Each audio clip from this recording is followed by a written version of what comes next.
Hello everyone, welcome to the channel of Algocamp. So now on this particular channel, we are actually releasing a series on data structures and algorithms where we are going to talk about some of the most important data structures and algorithmic topics which are extremely important for your upcoming software engineering interviews. Apart from that, these are some of the I would say topics that are very helpful in your day-to-day engineering job as well. We have already released a couple of series around searching, right? And we got a really good response on that. And from here, we are going to put really some awesome content around DSA. In most of these lectures, we will try to ensure that we focus on the intuition building aspect of the things, that how you are able to think about something, what are some of the things that people actually neglect but are going to clear some of the really important fundamentals. We are going to see coding implementation, but trust me, my focus is not going to be on the language delivery aspect of the things, that okay, you have to code this in C++ or Java. A lot of problems we have coded in multiple languages. Maybe some of the problems will be in C++, some will be only in JavaScript. I believe if you are somebody who is preparing for an interview, language in 2025 should not be a constraint, because most of the people can actually use ChatGPT to do language conversions. So my motive here is to make sure that you understand the concept in depth. You actually see how exactly somebody might have thought about the problem when they were carving out the problem, what can be some initial thought process, how you can actually drive yourself towards the solution. I believe these are going to be some really important videos that will be really helpful for your upcoming career. So do let us know what is your feedback. We are going to release a lot of more topics. Do let us know what all topics you want to have first, right? And the feedback is going to be important. Also, in case you are actually thinking to level up, you want to learn things with respect to low-level design, high-level design, overall system design for interviews, or you are somebody who wants to do project development in Spring Boot, you want to learn advanced Spring Boot concepts, or let's say advanced Node.js concepts, then we have a lot of courses, live courses running on algocamp.io. So you can check out the website courses.algocamp.io/learn, and there are a lot of courses that are actually listed. A lot of great discounts are actually going on all the courses as well. Do check them out. For each and every single course, we are going to add you to a dedicated Discord community where you can get your doubts resolved as well. All of the courses, we have made sure that we talk about things from the very beginner to the very advanced level that is going to help you level up in your career as a software engineer. So that being said, let's start the video without any further delay. So now let's start discussion on this new problem. This problem is coming from Leetcode, problem number 279, perfect squares. You can see it's a median mark problem, right? And 11,000 upvotes altogether. If you see, previously has been asked with Adobe, Apple, Amazon, Uber, right? If you see even before, then this has been asked with Bloomberg, Accenture, Dunzo, Google. Pretty famous problem altogether. What the problem says is that given an integer n, you have to return the least number of perfect square numbers that sums up to n. A perfect square is an integer that is the square of an integer only. So for example, if you have a number like 12, you have to figure out with what minimum number of perfect square values you can actually generate this sum. For example, you can take 3 values like 4, 4, 4. 4 is a perfect square. So if you take 4 3 times, you'll get a value 12. Then you have 13. Now in order to make 13, you can take 2 perfect squares, 4 or n 9. So 4 plus 9 is going to make 13. Right? Of course, you can make 13 with 1 plus 1 plus 1 plus 1 plus 1 13 times, because 1 is also a perfect square. But that will take too many perfect square values. So you have to minimize the number of perfect squares you pick. And the value can be as big as 10 raised to the power 4. Now, if you try to figure out this problem, what you have to do is you will be given a value n. Okay, we are solving perfect squares. You are given a value n. Okay. And with this value n, what you have to do is you have to figure out minimum number of perfect square integers required to sum up to n. Okay, for example, let's say there is 12. Of course, if you want to make 12, there are multiple ways. One way is you make 1 plus 1 plus 1 plus 1, so on and so forth. So before moving forward in the video, if you're somebody who is actually looking to learn Spring Boot and want to develop a career in backend development in Java, then you are at the absolutely right place. So now we have actually launched the second iteration of our Spring Boot cohort, where we are going to talk about a lot of interesting backend development topics in Spring Boot, right from the beginner level to the very advanced level. We're going to start with basics of what is a build system. We'll start learning about what are basics of databases, what are basics of Spring Boot, and slowly and steadily we'll move to advanced topics like how you can actually implement distributed transactions using the saga design pattern, be it the choreography saga or the orchestration saga. We are going to talk about the design aspects of some of the very interesting projects, including making a distributed wallet, including making an Airbnb based backend booking system. We are going to talk about how you can actually play around with geospatial indexes and how you can make an Uber booking application altogether and whatnot. There's going to be a lot of important topics that are very frequently used in day-to-day backend engineering job, which will actually help you to get the idea of what exactly it looks like to develop these kind of like scalable applications. So if you want to turn up your portfolio into an absolute Spring Boot beast, then do check out the link in the description section below and use this coupon code to get maximum discount off on the cohort. And I'm really excited for you to join the cohort as well. So let's just resume back to the video. 12 times. So how many perfect square value you took? You took 12 perfect square values. One more way can be, if you want to make 12, you can make something like 9 plus 1 plus 1 plus 1. 9 is a perfect square, 3 into 3 is 9, 1, 1, 1. So here you are taking 4 values, right? You are taking 4 perfect square integers, you are summing it up and making 12. But an efficient way to do is 4 plus 4 plus 4. Here you are taking 3 perfect square values, that is 4 is 2 square is 4, 2 square is 4, 2 square is 4. So these are perfect squares, and if you sum up these perfect square, you make 12. Same for 13. If you want to make up 13, you can make up 13 by summing up 1 13 times or making 9 plus, let's say, 4, something like this, right? So for example, you can say 9 plus 1 plus 1 plus 1. So you are taking here what? 5 numbers. But instead of this, if you can do something like 9 plus 4, then in 2 values only, 9 is a perfect square, 2 is a perfect square. So by taking 2 integer values, you are able to make 30. Now this question is 99% same as the coin change problem. Because in the coin change problem also, you have to create an amount with a given array of coin values. You are already having array of coin values. Here you have to create this amount with, instead of array of coin values, you have to take perfect squares. So how about n is as big as 10 raised to the power 4. If you see the constraints in the problem, n is as big as 10 raised to the power 4. How about inside an array, I store all the possible perfect squares. 1, 4, 9, 16, 25, 36, so on and so forth. I store all possible perfect squares. Can I say that? Right.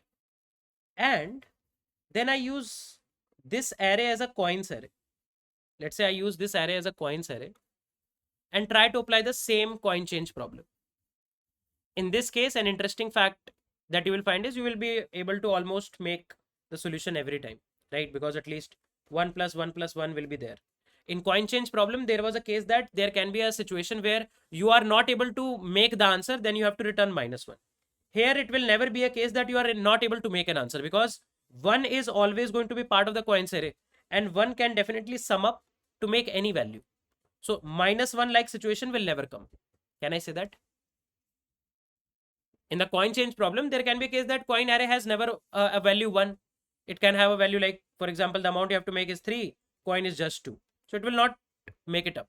But here definitely in the coins array, if I take this perfect square array, name it as coins, it will definitely have a value 1, because 1 is indeed a perfect square. And hence you can just solve this question. So what you can do is, you can use the same recurrence relation altogether.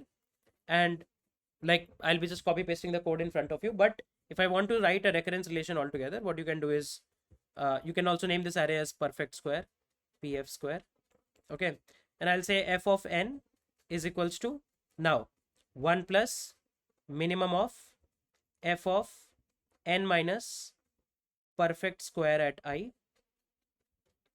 for all I belongs to the range 0 to n minus 1, and n should be greater than equal to perfect square at I. Pretty simple. You can see it's the same problem altogether. So exactly like coin change, and that's the power of DP. In DP generally what happens is that there are some set pattern of problems. Like coin change is kind of like one pattern, and based on coin change there will be a lot of problems very similar. Some will be 99% similar like this one, some will be 30% similar, some will be 70% similar, but there will be a lot of similar problems to that of coin change. Similar case exists with Fibonacci. For example, the friends pairing problem that we solved, right, that is going to be similar to that of Fibonacci, right? There are problems like climbing stair, that's also pretty similar to that of Fibonacci. So that's the power of DP. In DP you'll find a lot of similar problems, so if you have solved enough problems of different patterns, you'll be able to apply that knowledge further. So what we are going to do, let's try to code this solution, and I will copy paste the solution in front of you as it is, and things will be done. So let's try it out. So I'll go here, and what I'll do is I'll copy my coin change solution from here. Okay, I'll copy my coin change solution and I'll try to paste it up. And let's do one thing, let's only copy paste the top down solution. Maybe you can take bottom up as a homework, because again it's same, right? So I copy pasted this. Okay, now this C array is not going to be a coins array. What you can do is you can manually fill the C array, right? So let's see. So C can be new int. I believe less than 10 raised to the power 4, there should not be more than 100 values that are perfect square, right? Can there be more than 100 values? Maybe let's see how many perfect squares can be there.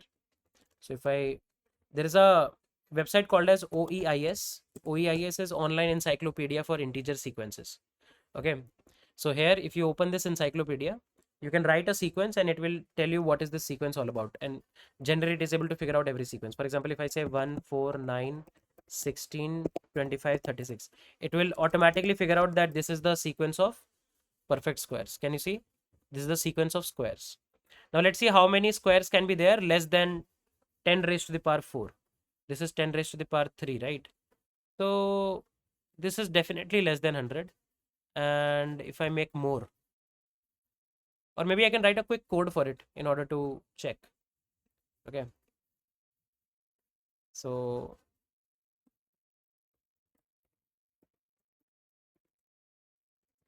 from 1, let's say we go till the time I into I is less than equal to 1 2 3 this I plus plus.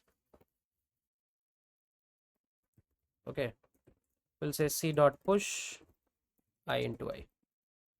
Okay, what happened? Oh my bad, I into I.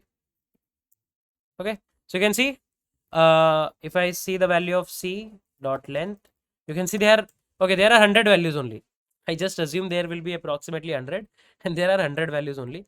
If you see the value of C, you can see these are the total number of perfect squares that you have. So I don't think we need anything more than that. So that should be good. Okay, and maybe I'll still make 104 maybe. Still, let's say I'll take 4 more values maybe, or I guess 100 should be good. Okay, let's fill it up. So I'll fill it up with all perfect squares. So for int I equals to 1, I into I less than equal to 1 2 3 4 I plus plus. Okay, I'll say C of, and let's do one thing, let's take a value j, and j equals to 0. C of j is equals to I into I. Okay, so you can see what I'm doing is I'm just filling up all the perfect square 1 4 9 16, because this will now become our coins array, and we have this in a kind of like a sorted fashion as well. And I'll do j plus plus. So you can see this is going to fill up my C array altogether. Cool. Now what we are going to do is, we have this top down solution, we'll pass this amount.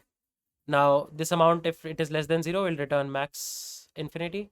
If it is 0, we return 0. If you have state computed, it is good. Now all you have to do is you iterate here, and you get the minimum of it, Also, one more thing, now because this C array will be always sorted, right?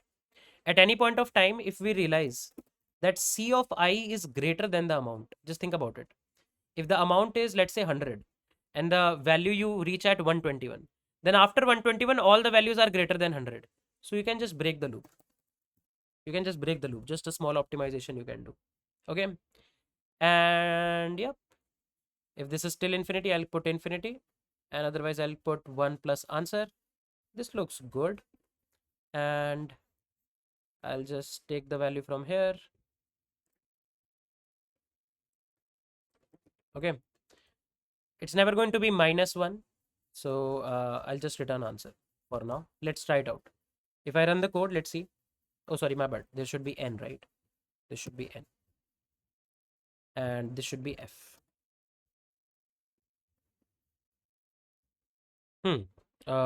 There's a null pointer coming up. Oh, null pointer is coming up because we have not initialized DP. So how big the DP can be? It will be equal to the number of unique values of n. So I'll say DP is equals to new int 1, 2, 3, 4 arrays dot fill DP with -1. Looks good. Let's see if I just give 1. Let's see what happens with 1. 1 is coming up. If I give 13, 13 is coming good. If I say 16, it's coming good. Let's say if I give 10 raised to the power 4, it should come as 1. That's correct. Let's submit it. And you can see I didn't make any change to the code of my coin change and just prepared the coins array, and this problem has been solved. It's a direct application of coin change problem. If you have solved coin change problem, it's a direct copy paste. So I believe the overall problem to the solution is making sense to everyone.